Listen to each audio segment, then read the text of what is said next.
அங்கே ஒரு பெரியவங்க உட்கார்ந்து இருக்கிறாங்க 70 வயசு. அவங்களுடைய முகத்தை பார்க்குற, தாடியை பார்க்குற சிங்கம் மாதிரி. ஆண் பிள்ளை சிங்கம், ஆண் பிள்ளை சிங்கங்கிறாங்க. தெரியுங்களா அது என்னாண்டு? இதை வச்சு தாங்க சொல்றது. சிங்கத்துக்கு இங்க முடி இருக்கும். இப்ப சிங்கத்தை நேர்ல பார்க்காட்டி படத்துல பார்த்துருப்பீங்களா? சிங்கத்துக்கு இங்க முடி இருக்கும், பூனைக்கு இங்க இருக்கும். பூனை எந்த சந்தல நுழைஞ்சாலும் மீசை அடிக்குதான்னு முந்தி பார்த்துக்கோ. அதுக்காக இங்கே வச்சு விட்டாங்க. நீ அதை வச்சிருக்கிற, சிங்கத்துக்குள்ள அடையாளம் எடுத்துக்கிட்டு சிங்கம் போய் அசிங்கமா போச்சு. அல்லாஹ் பார்த்து பாதுகாப்பானாங்க. நபியுடைய எல்லா சுன்னத்தை ஹயாத்தாக்குங்க. அல்லாஹ் ரஹ்மத் செய்வான். ஒரு பேச்சு தக்குவாச்சுங்களா? அவ செலவாத்தை பத்தி சொன்னாங்க. கடைசியில் அவ சமது மூலமா நல்லடியார்களை கௌரவிக்க கத்துக்குங்க. அவங்களுடைய பரக்கத்தை நமக்கு நல்வாழ்வு கொடுப்பாங்களா? அந்த சம்பவத்தை நானும் சொல்லி முடிச்சு இவர்களே ஒரு சின்ன செய்தி ஆரம்ப சரித்திரமே உங்களுக்கு சொல்லிவிடுறேங்களே. ஆதம் அலைஹிஸ்ஸலாத்தை அல்லாஹ் படைச்சான், மண்ணால தான் படைச்சான். ஆனா ரூஹு ஊத்தி ரூஹுன்னா அது என்ன, அது உங்களுக்கு விளக்கு. பமா ஊத்தி தும்மினல் இல்மி இல்லா கலீல். அதெல்லாம் இப்ப சுருக்கமான நேரத்தில் சொல்ல முடியாது. அல்லாஹ் தான் ரூஹு ஊதுனேங்கிறான். வனஃபக்து ஃபீஹி மிர் ரூஹி, ரூஹில் நின்று ரூஹு ஊதுனேன்ட்டு அல்லாஹ் ஊதிவிட்டு ஆதம் அலைஹிஸ்ஸலாத்து ஹயாத்து வந்துருச்சு. மலாயிகத்துமார்களுக்கு அல்லாஹ் சொன்னா ஃபக்அஉ லஹு சாஜிதீன், எல்லாரும் சஜிதாவில் அடிச்சு கொடுத்து எல்லாரும் அவருக்கு சஜிதா செய்யும். அந்த காலத்துல சஜிதா மரியாதையுடைய சஜிதா. சஜிதான்னு சொன்னா அது மரியாதை செய்யறதுக்காக இருந்துச்சு ஆரம்ப காலத்துல. பிறகு மனிதனுக்கு சஜிதா செய்வது தடுக்கப்பட்டு போச்சு. பெருமானார் சொன்னாங்க, அல்லாஹ்வை தவிர வேற ஒருவனுக்கு சஜிதா செய்வது, சிருஷ்டிகளுக்கு சஜிதா செய்வது கூடுமா இருந்தால் மனைவியை கணவனுக்கு சஜிதா செய்யும்படியாக நான் உத்தரவு செஞ்சிருப்பேன். அப்ப அந்த உத்தரவை நபி செய்யல. கணவனுக்கு சஜிதா செய்யும்படியாக மனைவிக்கு சொல்ல இல்லை. அப்படி சஜிதா செய்வது ஜாயிஸா இருந்தா பெண்களுக்கு உத்தரவு அனுமதி கொடுத்துருப்பேன்டாங்க. அப்ப அது இல்லாதனால அல்லாஹ்வை தவிர யாருக்கு சிற வணக்கம், சஜிதான் பூமியில நெத்திய மூக்க வச்சு தேய்க்கிறது ஜாயிஸா இல்லை யாருக்கு. விளங்குச்சுங்களா? சரி, அல்ஹம்துலில்லாஹ். ஆதம் அலைஹிஸ்ஸலாத்துக்கு அல்லாஹ்வே செய்ய சொன்னான். மலாயிகத்துமார்கள் செஞ்சாங்க, ஒரு பய செய்யல. அவன் யார் அவன் சொல்லுங்க பாப்போம். சரிம்மா, இப்ப அவன் செய்யாம கெட்டு போனானா இல்லைங்களா? அல்லாஹ் அவன் கேட்டான், மாமனாகான் தஸ்ஜுத இது அமர்த்துக்க, என்னுடைய உத்தரவுக்கு மாத்தமாக சஜிதா செய்யாம ஒன்னு தடுத்தது எது? அது என்ன அப்படி உள்ள அகமா உள்ள என்ன இருக்கு அதை கண்டுபிடிச்சுனால கேட்டான். தெரியாமையா இருக்கிற ரப்புக்கு அவன் வாயால வரட்டும், ஆளை அப்படித்தானே பிடிக்கணும். அவன் வாயால வரட்டும். அவன் ஆரம்பிச்சான், அஸ்ஜுது லிமன் ஹலக்த தீனா, என்ன மண்ணால படைச்ச இவருக்கு நானா குடிவேன், இவரை மண்ணால படைச்ச என்ன? அவன் கதைகள்லாம் ஆரம்பிச்சான். அது அவர் இதெல்லாம் சொல்லிக்கிட்டு நெருப்பு மேல் நோக்கி போது காலு கீழே மாட்டு சொல்லி, ஆக அவர் என்னை விட குறைஞ்சவருன்ட்டான். அவருக்கு அப்ப என்ன சாயிரும்? அந்த மாதிரி பார்வைக்கு பேர் என்ன சொல்றதுங்க? இப்லீஸ் பார்வை. அந்த பார்வைக்கு பேர் என்னங்க? இப்லீஸ் பார்வை. அவன் அல்லாஹ் யாரை மதிக்க சொன்னானோ அவர்களை அந்த இப்லீஸ் பார்வையிலே பார்ப்பான். இவரை போய் அல்லாஹ் மதிக்க சொல்றானே, மதிக்கிற மாதிரி ஏதாச்சும் இருக்கா இவருக்கு? அன்பர்களை பயப்படுங்க. ஒரு சஹாபி போனா, சஹாபாக்கள் பெருமானார் உட்கார்ந்து இருந்தாங்க. போனவர்கள் யாருடைய ஆகும்? பெருமானார் சஹாபாக்கள் உட்கார்ந்து. ஒரு மனிதர் போனார். சஹாபாக்கிட்ட கேட்டாங்க, இவரை பத்தி உங்க அபிப்பிராயம் சொன்னாங்க. இவர் சமுதாயத்தில் ஒரு உயர்குல மனிதர், பெரும் மனிதர். இவருக்கு மக்களுக்கு மத்தியில் நல்ல மதிப்பு உண்டு, வரவேற்பு உண்டு. ஒரு வீட்டு வாசலுக்கு போனா விரிப்பு விரிச்சு அவர்களை உட்கார சொல்லுவாங்க. அவர் ஒரு பேச்சு பேசினா கேட்பாங்க, மக்கள் கால் தாழ்த்தி கேட்பாங்க. மக்களுக்கு மத்தியில் பஞ்சாயத்து பண்ணா அதை கேட்பாங்க. இப்படி எல்லாம் அவருக்கு சங்கைகள் சொன்னாங்க. நான் தமிழ்ல சொல்றதுனால கூடு குறைச்சிருக்கிறான். ஹதீஸுடைய பெருமானார் சொன்னதுக்கு மேல அவர்கள் சொன்னதாக சொன்னா இட்டுக்கட்டி சொன்னதாக அல்லாஹ் தஆலா என்ன மன்னிப்பானாங்க. என்ன தமிழ் பாஷையில சொல்றதுனால அசத்து பக்கத்தில் இருக்கிறாங்க, அதனால தைரியத்தில் சொல்லிவிட்டு சொன்னார்கள் சஹாபாக்கள். பெருமானார் மௌனமா இருக்கு. அதுக்கு பிறகு ஒரு மனிதர் போறார் அந்த பக்கம். அவரை பத்தி அபிப்பிராயம் கேட்டார். அவர் கொஞ்சம் எளிய நிலையில் இருந்தார். அதை பத்தி சஹாபாக்கள் சொன்னாங்க. இப்போ போனாரே இவர் யார சொல்லலாம், இவருக்கு மக்களுக்கு மத்தியில் அந்த முந்தி போனாரு அந்த மாதிரி இவர் உயர் குடும்பத்தை சேர்ந்த ஆளும் இல்லை, மக்களுக்கு மத்தியில் அவ்வளவு செல்வாக்கும் இல்லை, ரொம்ப எளிய மனிதர். இவர் ஒரு வீட்டு வாசலுக்கு போனா வாங்கன்னு வரவேற்பு இருக்காது. இவர் சபையில் ஒரு பேச்சு பேசினா அது எடுக்க மாட்டாங்க யாரும். இவர் மதிச்சு ஒரு பஞ்சாயத்து சொன்னா அது யாரும் கேட்க மாட்டாங்க. ஆக இவருக்கு மதிப்பு இல்லை, மதிப்பில் குறைந்தவர். கேட்டு பெருமானார் ஸல்லல்லாஹு அலைஹி வஸல்லம் சொல்றாங்க, முஹம்மது ரசூலுடைய உயிர் ஆத்மா யார் கைவசம் இருக்கும்? வல்லதி நஃப்சு முஹம்மதின் பியதி, முஹம்மது ரசூலுடைய உயிர் யார் கைவசம் இருக்கோ அந்த அல்லாஹ்வின் மீது சத்தியமாக. அந்த முன்னால போனவர் உயர்ந்தவர் சொன்னீங்களே, பின்னால போனவருக்கு மக்களுக்கு மத்தியில் செல்வாக்கு இல்லைன்னு சொன்னீங்களே, உங்க சொல்லுக்கு மாத்தமா இந்த பின்னால போன மனிதருக்கு அல்லாஹ் இடத்துல எவ்வளவு மதிப்பு இருக்குன்னு கேட்டால், இவர் அல்லாஹ்வின் மீது சத்தியம் விட்டு அல்லாஹ் இப்படி செய்வான் என்று சொன்னால் அவருடைய சத்தியத்தை அல்லாஹ் உண்மையாக்கி வச்சு அப்படியே செஞ்சிடும். அவ்வளவு இவருக்கு அல்லாஹ் கிட்ட மதிப்பு இருக்கு. என்ன விளங்குச்சுங்க அன்பர்களே? அதை மறைஞ்சு தான் இன்னைக்கு நாம விளாத்துக்கிட்டோம். சில பேர் ஹஜ்ஜுக்கு போயிட்டு வந்துட்டான். ஹாஜிகள் யாரும் கோச்சுக்காது. இப்ப இந்த வருஷம் போயிட்டு வந்து ஹாஜி யாரும் உட்காந்து எனக்கு அது வேற பயமா இருக்கு. ஹஜ்ஜுக்கு போயிட்டு வந்துட்டான். அன்னையிலேருந்தே வெறப்பு முறப்பு தனியா ஒரு மாதிரி நடக்கிறது. யாரை பார்த்தாலும் ஒரு சைஸா சலாம் சொன்னா அறகுறையா பதில் சொல்றது. ஏங்க என்ன கேட்டுக்காலும் ஒழுங்கா தானே போயிட்டு வந்தீங்க. ஹஜ்ஜு செஞ்சவனுக்கு செய்யாதவனுக்கு வித்தியாசம் இல்லையாண்டார். ஆஹா இது எப்படி அவர்கிட்ட ஒரு வேலைக்காரன். ஆஹா இவர் ஹஜ்ஜுக்கு போனதுல இந்த ஆள் அகம்பாவியா போயிட்டார். இவரை எப்படியாச்சும் திருத்தணும். மனுஷன் வீணா இவ்வளவு காசு செலவழிச்சும் கடைசியில அகம்பாவத்தில் வந்து கெட்டு போடுவார். ஹஜ்ஜு ஒரு ஃபர்தான கடமை. நீ ஹஜ்ஜுக்கு போயிட்டு வந்து எங்களுக்கு என்ன ஹசான் செஞ்ச? சம்சம் தண்ணி மட்டும் கொடுத்துருப்பீங்க, பேரிச்சம்பளம் கொடுத்துருப்பீங்க. ஹஜ்ஜு செஞ்சதுனால ஃபர்தான கடமையை நிறைவேற்றி நரகத்துக்கு போகாம நீ ஒன்ன காப்பாத்திக்கிட்ட. அதனால உன் ஹஜ்ஜுக்கு நாங்க எல்லாரும் என்ன செய்யணும்? ஆக யாரும் சலாம் சொன்னோம் வளர்ந்துடும் அவரு மாதிரி போயிட்டு இருக்கார். அவர்கிட்ட ஒரு வேலைக்காரன் தான் வீட்டு. அவர் பாவம் பெஞ்சாதி வேற மௌத்தா பண்ணும். ஹாஜியார் வந்து அவரே தான் சமைச்சுக்குவார்.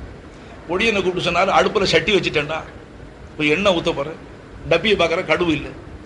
பக்கத்துல ஓடி போய் கடுவு வாங்கிட்டு வாண்டேன். யாரு கேட்கறாங்கன்னா நான் என்ன சொல்றேன், ஹாஜியார் கேட்கறாங்கன்னு சொல்லிட்டேன். போன உடனே கேட்டா அவங்க யாருக்குன்னாங்க, ஹாஜியாருக்குன்னா கொடுத்துட்டாங்க. அவன் கடுவு வாங்கிட்டு வந்தா மிளகா டப்பி வச்சாரு, மிளகாய். இப்ப சொன்னார் ஓடுறாரு, 2 மிளகா வாங்கிட்டு வந்தார். மிளகாய் ஏன்னா மிளகான்னு ரொம்ப பெரிய விஷயம், அது தமிழே தெரியல. மிளகாய் வத்தல் மிளகா வத்தல் 2 வாங்கிட்டு வந்தார். அவன் கேட்டான் யாருக்கு? ஹாஜியாருக்குன்னு சொல்லுண்டார். நீ செஞ்சது ஒரு ஹஜ்ஜு கடுவு வாங்கிவிட்டேன். நீ செஞ்சு ஒரு அதை நீ இப்படியே காலத்துக்கும் ஹஜ்ஜை வச்சே எல்லாம் சாதிக்கலான்னு பாக்குறியா? போங்க அடுத்த ஹஜ்ஜு இன்னொரு ஹஜ்ஜுக்கு போயிட்டு வாண்டான். விளங்குச்சிங்களா நண்பர்கள்? அன்னை ஆயிஷா நாகிட்ட வந்து சஹாபாக்கள் கேட்டான், ரசூலுல்லாஹ்வுடைய நற்குணங்களை வெளியில நாங்க பார்த்தோம், வீட்டுல என்னன்னு அவர்களுடைய உயர் குணங்கள் எங்களுக்கு தெரியலையேன்னு கேட்டான். ஆயிஷா நாகி சொன்னாங்க, என்ன நீங்க குர்ஆன் ஓது இல்லையா? கான ஹுல்குல் குர்ஆன். குர்ஆன்ல அல்லாஹ் என்ன சொன்னானோ அது நபி செஞ்சாங்க. நபி என்ன செஞ்சாங்களோ அது குர்ஆன்ல. அப்ப பெருமானார் குணம் எது? குர்ஆன். எங்க ஊர் மேடையில் ஒருத்தர் படிச்சாங்க, பெருமானார் குணம் குர்ஆனாம். அந்த பைத்து முழுமையா ஞாபகம் இல்லை, ஒரு காலத்துல படிச்சாரு. அப்ப இருலோக ரட்சகருடைய வாழ்க்கை எதுவா இருந்துச்சு? அந்த அல்லாஹ்வுடைய திருமுறையை பிரதிபலித்தக்கூடிய காட்டக்கூடிய கண்ணாடியா இருந்துச்சு. நபியுடைய வாழ்க்கை குர்ஆனை பிரதிபலிச்சு காட்டக்கூடிய வாழ்க்கையா இருந்துச்சு. நம்ம வாழ்க்கையை கொண்டு குர்ஆனை ஒரு மனுஷன் விளங்க முடியுமா? யாராகிலும் நம்மளை பார்த்து இஸ்லாத்தை விளங்க முடியுமா? உண்மையான இஸ்லாத்தை விளங்க முடியும் நண்பர்கள். அல்லாஹ் பயப்படும். அழகான பொண்ணு, அழகான பொண்ணு இயற்கையில் அழகா அல்லாஹ் படைச்சிருக்கு. பெண் பார்க்க வந்திருக்கிறாங்க. அதை மூஞ்சில கரு பூசி இடையிடையில வெள்ள சுண்ணாம்பு வச்சு பிசாசு மாதிரி ஆக்கி இதான் பொண்ணு கட்டிங்கன்னா யார் கட்டிக்குவா? அது படைக்கும் போது அல்லாவே அழகா படைச்சா நீ என்னது குட்டிச்சோராய் காட்டுற? விளங்குச்சுங்களா? அழகான வஸ்துவை கெடுத்து மற்றவர்கள் ஏற்க முடியாம ஆக்கின அந்த குற்றத்துக்கு நீ பொறுப்பாளி. இந்த பரிசுத்த திருவரை, பரிசுத்த இஸ்லாத்தை பிற மக்கள் ஏற்றுக்கொள்ள விடாத அளவுக்கு இன்னைக்கு முட்டுக்கட்டையாக இருக்கிறது நாம தான். கேட்கலாம் ஒரு ஆள், ஏய்யா இவ்வளவு அவ இஸ்லாத்தை பத்தி ரொம்ப பேசுறான், நீ ஏய்யா இஸ்லாம் ஆகலன்னு கேட்டா எந்த இஸ்லாத்தை பாய் சொல்றேன்னு கேட்டான். ஓ இஸ்லாத்தை ஒப்புக்கொள்ள சொல்றியான்னு கேட்கிறான். அபூபக்கர் சித்திக் மாதிரி ஒரு ஆளை நடிச்சு காட்டு சொல்லு. உண்மை அபூபக்கர் வேணாங்கிறான். அபூபக்கர் சித்திக் மாதிரி யார் வரப்போற? அவன் என்ன சொல்றான்? அபூபக்கர் சித்திக் திரும்பி வரணும். அபூபக்கர் சித்திகை போல நடித்து காட்டு சொல்லு. இப்ப கலிமா சொல்றேன்னு சொல்றான். எந்திரிங்க யாராச்சும் சபையில் 1000 பேர் இஸ்லாமாக காத்துக்கிட்டு நண்பர்களே, நம்மளை பார்த்து யாரும் வர்றதுக்கு தயார். அவன் சொல்றான், உனக்கு எனக்கு வித்தியாசம் என்ன? நீ அரபியில பேர் வச்சுட்டு திருடுற, தமிழ்ல வச்சுட்டு திருடு. நீ அரபியில பேர் வச்சுட்டு கள்ளச்சாராயம் காய்ச்சல, தமிழ்ல வச்சுட்டு காய்ச்சல. நான் செய்யறதெல்லாம் போட்டி போட்டு நீ செய்யற, என்னை விட கூட செய்யற. உனக்கு எனக்கு வித்தியாசம் என்னையா? பேர் தான் வித்தியாசம். நண்பர்களை மாத்துங்க. பரிசுத்த இஸ்லாத்தை அவமதிக்க, அதை கெடுத்து மக்களுக்கு முன்னால காட்டுவது, அந்த குற்றம் நம்ம தலையில சார வேண்டாம் கேட்டு நாங்க கேட்கறது நியாயம் தானே? இஸ்லாத்தை உள்ளபடி பிரதிபலிச்சு காட்டு. அதனால தான் ஒரு மகான் சொன்னார், முசல்மான் தர் கோர், இஸ்லாம் தர் கிதாப். சகோதரனே, உண்மையான இஸ்லாம் உனக்கு தேவையா இருந்தா கிதாபு ஓது. கிதாபுகளை எடுத்து பாரு இஸ்லாம் என்ன இருக்கிற சாயபை பார்க்காது. உண்மை முஸ்லீம்களை பார்க்கறத கபர்ல போய் பாரு. மரணித்து மண்ணறையில் போயிட்டாங்களே அவர்களை போய். முசல்மான் தர்கோர், இஸ்லாம் தர் கிதாப். இஸ்லாம் உண்மையான இஸ்லாம் தெரியணுமா?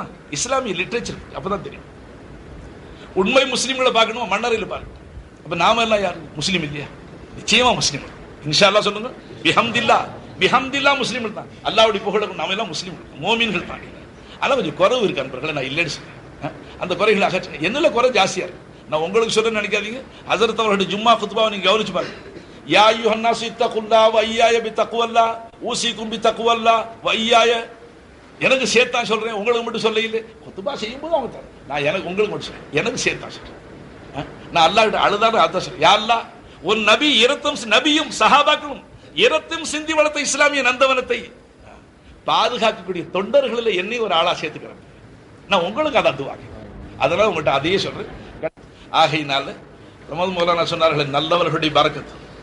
அதே 3 காரியங்களை நாமளும் அல்லா இடத்துல காரணமாக காட்டி அடுத்து வரக்கூடிய பலா முசீபத்துகளை விட்டு, கேவலங்களை விட்டு, இழிவுகளை விட்டு பாதுகாப்பு தேடுவோமாக என்று கேட்டுக்கொண்டு, அல்லாஹ் நம்முடைய பாதுகாப்பான கேட்டுக்கொண்டு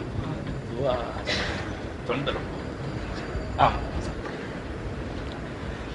துவாவுல தஹஸ்ஸுர் தல்லர்ரு முந்தி யார்கிட்ட கேட்கறதுக்கு ஒரு சிந்தனை வரும். ஹௌஃபம் வ தமான் இறை அச்சமும் இருக்கணும், ஆதரவற்று போகணும். ஒரு மனுஷன் அப்படி தன்னுடைய ரொம்ப கெட்டவனா இருக்கிறான், என்ன நானுமா நல்லவனா போக போறேன்னு நினைச்சானியானால் அவன் அல்லாஹ்வுல பலவீன கற்பிச்சவன், அல்லாஹ்வுல இஜ்ஸ் கற்பிச்சவன். அல்லாஹ்வுக்கு சக்தி இருக்கு, இன்னல்லாஹ் அலா குல்லி ஷைஇன் கதீர். இப்ப சமது மௌலானா பல அவுலியாக்கள் சரித்திரம் சொல்லி எனக்கு தெரியாது பாவா, அவர் சொன்னதுதான். ஒரு பெரிய மகான் வட்டி வாங்குறவரா இருந்தார், ஒரு பெரிய மகான் அவர் திருடுறவரா என்னென்னமோ சொன்னார், எனக்கு தெரியும். அது சரித்திரங்களும் எனக்கு தெரியாது. அவுலியாக்களை பத்தி அலாதியான சரித்திரம் அவருக்கு தான் தெரியும், எனக்கு அது தெரியும். அவர் சொன்னார் உங்களுக்கு. அப்ப அப்படிப்பட்டவர்கள் ஆரம்ப காலத்துக்கு பின்னால குத்துபுகளாக வந்துட்டாங்கன்னு சொன்னார். அவர் சொன்ன பெரியவர்களை பத்தி நான் நினைக்கிறேன், இப்படிப்பட்ட மகான்கள் ஆரம்பத்தில் அப்படியா இருந்தாங்கன்னு எனக்கு ஆச்சரியம் போச்சு. அது அவர்கள் அலாதியா அவுலியாக்களுடைய சரித்திரங்களை ரொம்ப கரைச்சு குடிச்சவர், அவருக்கு தான் அது தகுதி. நான் யதார்த்தமா உங்களுக்கு நல்ல செய்தி என்ன செய்தி சொல்லிட்டுவேன், அல்லாஹ் கிட்ட கேட்கும் போது அச்சமும் இருக்கு. என்ன அச்சம் இருக்கணும், யா அல்லாஹ் நானும் என் பாவங்களும் நான் உனக்கு செஞ்ச துரோகங்களும் எந்த நாவாலும் உன்னை கூப்பிடுவேன் ரப்பே, என் நாவு கூசுதல்ல, எந்த முறையில் உனக்கு மாறு செய்யாம இருக்கு. நான் தெரியாத பாவங்களும் இருக்கு, நான் அறிஞ்சு தெரிஞ்சு செஞ்ச பாவங்களும் இருக்கிறது. நீயும் உன்னுடைய ரசூல் அடுத்தடுத்து தடுத்து இருக்க. ஷைத்தான் சொன்ன பேச்சை கேட்டுட்டேன்னு, உன் அடிமையா இருந்து நான் ஷைத்தானுக்கு வழிபட்டேன்னு, நப்சுக்கு வழிபட்டேன்னு, தீய கூட்டாளியோட பேச்சு கேட்டேன்னு. இப்ப அப்படித்தானே சொல்றாங்க. ஏன்டா தாடி சிறைச்சேன், என் மச்சான் ஸ்ட்ரைக் பண்ணிட்டார், நீ தாடி சிறைக்காத வரைக்கும் அந்த நிக்காவுக்கு நான் வர மாட்டேன்ட்டார். என்ன செய்யறது, வேற வழியே இல்லை. எப்படியாச்சும் அந்த மச்சான் வந்து தான் நிக்காவில், அதுக்காக சிறைச்சிட்டேன்டா. நான் சொன்ன முட்டாள், மச்சான சந்தோஷப்படுத்தி முஹம்மது ரசூலுல்லாஹ் வருத்தப்படுத்தி விட்டேன். அடே வல்லாஹு ரசூல் அஹக்குவான் தரது, நீ திருப்திப்படுத்தின அல்லாஹ் ரசூலை சந்தோஷப்படுத்து. தைரியமா சொல்றான். ஏன்டா எடுத்து இல்லையே மச்சான் ஸ்ட்ரைக் பண்ணிட்டார், வர மாட்டேன்ட்டார், எடுத்து விட்டு வந்தா தான். அல்லாஹு அக்பர். ஜாயிஸ் இருக்கு. லா தாஅத லில் மக்லூக் ஃபீ மாசியத்தில் காலிக். அல்லாஹ்வுக்கு மாறு செய்யற விஷயம் யாருக்கும் வழிபடக்கூடாது.